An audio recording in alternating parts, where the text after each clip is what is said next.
listening to DJ Amos and Keeley on 106.6 FM. I am Edwin Perez from La Excelencia. Yeah. La vida en Nueva York no es tan fácil como yo he pasado por muchas en la vida. Bueno, sigo adelante. And I've always had the problem in high school that I wasn't black enough for the black girl, nor Latino enough for the Latino girl.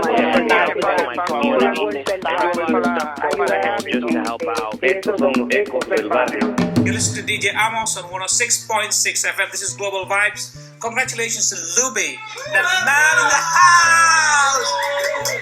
Frientes. 30 years. 30 years young. Man, you're just awesome. And you brought the best band ever to Leeds. Yeah! Ever. La Excelencia. Yeah! All the way from New York City. Oh man, you can't get any better than that. Thank you, man. You've done an awesome job.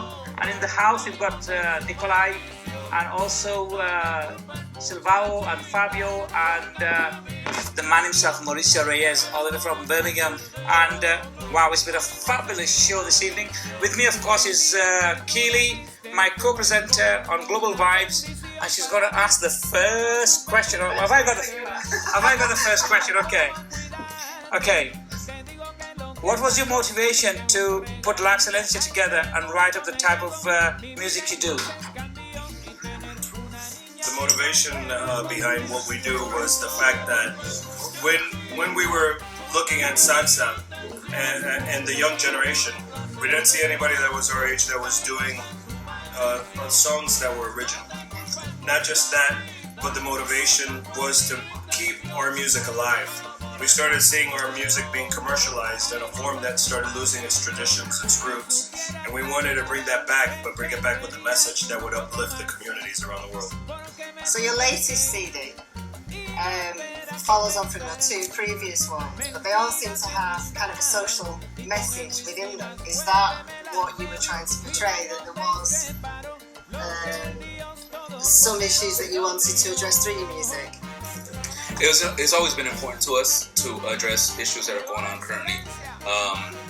We feel, there's been a lot of salsa that writes about nonsense and things that, don't really matter or have any importance at times.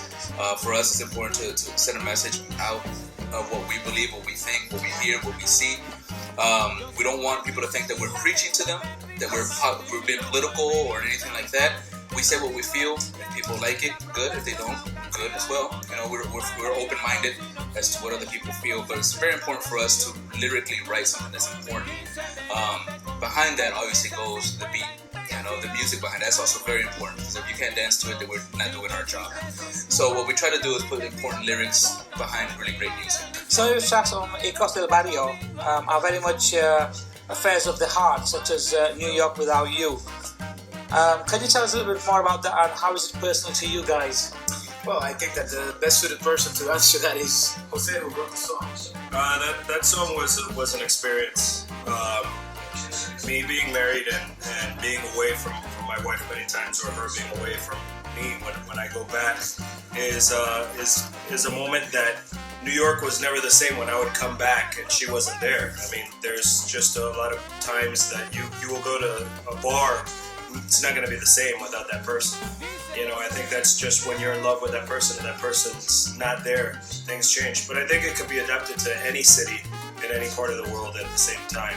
But the inspiration was mainly that, being on the road, being away from someone, or that person being away when you're back home.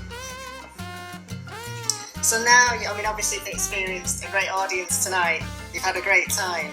How does that feel? Well, how does that make you feel as a band to see that adoration? Well, to us, that's payoff. That's where our energy comes from. It comes from the people. That's the biggest reward we can get. We can go on stage tired after traveling 5 hours by car or whatever. Once we hit that stage, everything gets re-energized, rejuvenated. Once we're in front of so much love, it's just something really special to us. Do you ever find it hard to get motivated to be on stage? No, once music starts kicking and the beats start going, it it's like an injection of energy and just. Does it, when the crowd's having a good time, does that feed back to you on stage? Absolutely.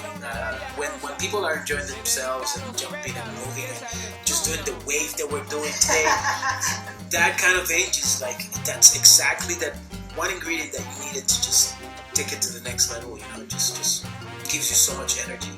One thing that we think about when we do our shows, one of the reasons why, no matter how tired we are or whatever it is, we give 110% on stage, is because when the crowd is also into it, we want to bring the crowd into it. So it's very important for us. We're watching the show as well. Yeah. We're watching the audience.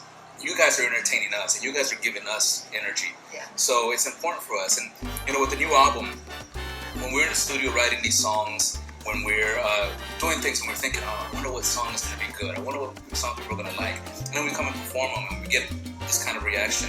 It's very humbling. It's a wonderful experience to have new material be accepted by the crowd. So it's great.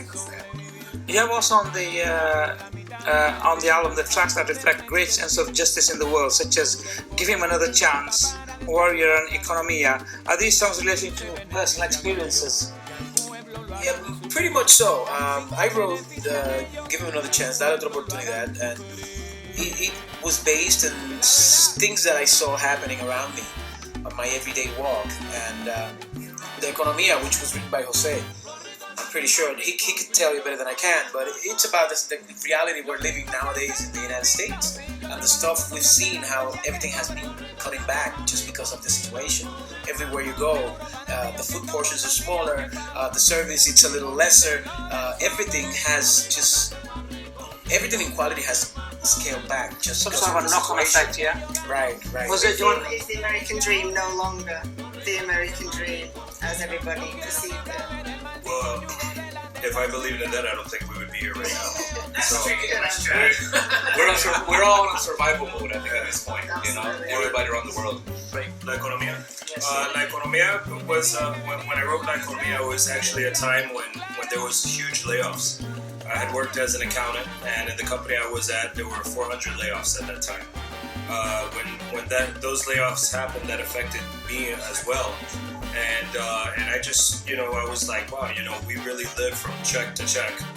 Yeah. And sometimes we pay half of those bills just so we can go out or have a little bit of fun, so we can experience some life without just being bogged down with work constantly. And that's what that song was mainly about. And I knew that everybody was feeling the same thing. It was just somebody had to voice it out. And Edwin added his pregones to that and brought it to life. So you said you're going to, is it Bristol from here? Yes. Yeah. So how many more tour dates have you got? How many more venues are you going to? Bristol-wise, or? No, are you going to still going Well, when we go back to the States, we have more tour dates, and then we come back to Europe, and we'll be in Croatia, and then we'll be in Belgium, doing our live DVD and CD at the Afro Latino Festival. Fantastic. Which should be on the 23rd of June. 23rd of June. So when do you get to go back home and see your families?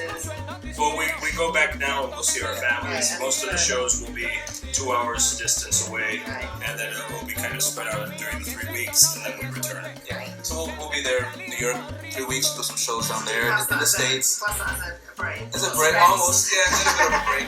And then we come back to Europe, and we're here for a couple days, I think. Then we go back to New York and the States and do some stuff around the States.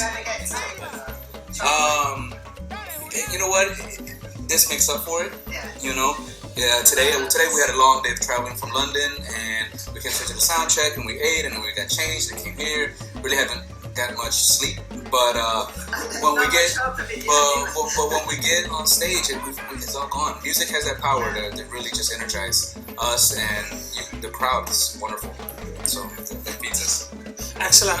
Just the final question I have is, how is La Excelencia unique in terms of music, in terms of how you're relaying your message to the audience, in terms of how you play and how you deliver your energy to the people in that room today? That was vibrant. Thank you. Well, you know what? That's a difficult question to kind of put it all in a nutshell. We all bring our own flavor to the mix. La Excelencia, we pride ourselves in, like I said before, the message, the way we play the music. if you guys can tell, we were loud. we Loud, like yeah, I like loud. We like playing that way just because that's what we were feeling.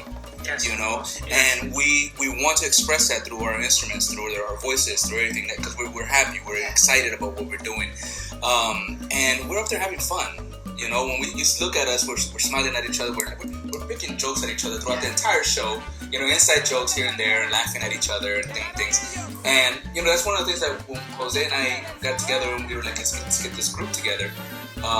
We were in New York and we were seeing a lot of bands because we were looking for musicians at the time, and it was heartbreaking to go see some of the best bands around and see like they were bored on stage. They would just sit there, they'd play the music and then get off, and that was it. And they looked like they would prefer to be somewhere else. And the whole goal of this band was, okay, that's not going to be us. We don't want to be on stage and be bored. People came to see the show. Let's have fun with it, and that's what we do. We have fun with the music. And like I said, we have people from Puerto Rico, Dominican Republic, Japan, Croatia, Slovenia, Cuba, Colombia. People from everywhere. And the thing is that we don't know you, man. You know, we don't sit there and tell everybody, okay, you're coming in and you're gonna have to fit into La Excelencia's formula of this is the way we play. We let everybody bring their own swing to the group, so everybody's expressing themselves through their instrument the way they want. And I think that sets us apart from a lot of people. We're not a Puerto Rican salsa band or a Cuban salsa or Colombian or anything else. We're just a Mexican. So, what's the future now? How far do you want to take this? Where do you want to get to? We're just getting started. It's a great start. It's a great start. Just getting warmed up, to be honest. We love you guys. I think Charlie is right, though. I mean, when you look at the history, our first album, you know, was kind of our experimental album. You know, we wanted to see what we would do. We didn't expect anybody to pick that album up. We figured our families would pick it up and they would just go, wow, this is a great album, and just put it away. And then all of a sudden we found out, you know, that we saw La Lucha was hitting the circuit in Germany. And then we saw La Salsa de Guaguancó hitting Italy. We were like, wow, you know, we couldn't believe it. And then all of a sudden, we knew that what we had to do was bring Mito Pau Social. Mito Pau Social ended up being that album that set what we would be. And that's why I agree with Charlie, where, you know, now Ecos del Barrio is saying, this is us. This is who we are. This is our continuation. We have a long way to go. You know, we always thank the masters that taught us by us listening to them, and just we hope to follow also in their footsteps and have a band like El Gran Combo or Los Pan Pan that can last, you know, throughout time. Well, I'm sure as a band, La Excelencia is going to last for a long time, long time, and we want to continue hearing your music because it's just damn awesome. There's no other way to sum it up, and that's not the beer speaking. I'd like to take a huge opportunity here to thank you guys for speaking with us tonight. It's absolutely awesome. We're going to be going live tomorrow evening at 6 p.m. and we'll be broadcasting this show, and we'll continue promoting La Excelencia on the radio show. And the great news is that you are in the top 10 albums for 2012 on our show. So at the end of the year, you'll hear around October, November time if you are the 2012 album of the year. And if you guys are, we're going to fly to New York City to do a presentation. Oh, yeah. Do it. Yeah. We can fly you here for the presentation. If you want to do that, you have to do it in January because we've got a massive gig happening in the Manchester in January, and I'll speak to Lubi and see what we can do. Thank you so much. Thank you, man. Guys, we want to thank all the people that keep us so much support and love. Yeah. They're the reason why we're here. I just want to say thank you guys for coming. Thank you for giving us a great evening and entertaining us all and being absolutely fantastic. Thank you so much. Give it up, guys. Give it up. Awesome. Can I just also say thank you for the interview and thank you for your time.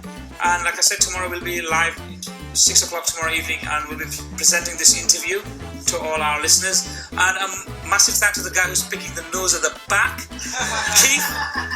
So once again, thanks guys. Thank you. And thank you for your time. Thank you. DJ Amos in the mix. In the mix.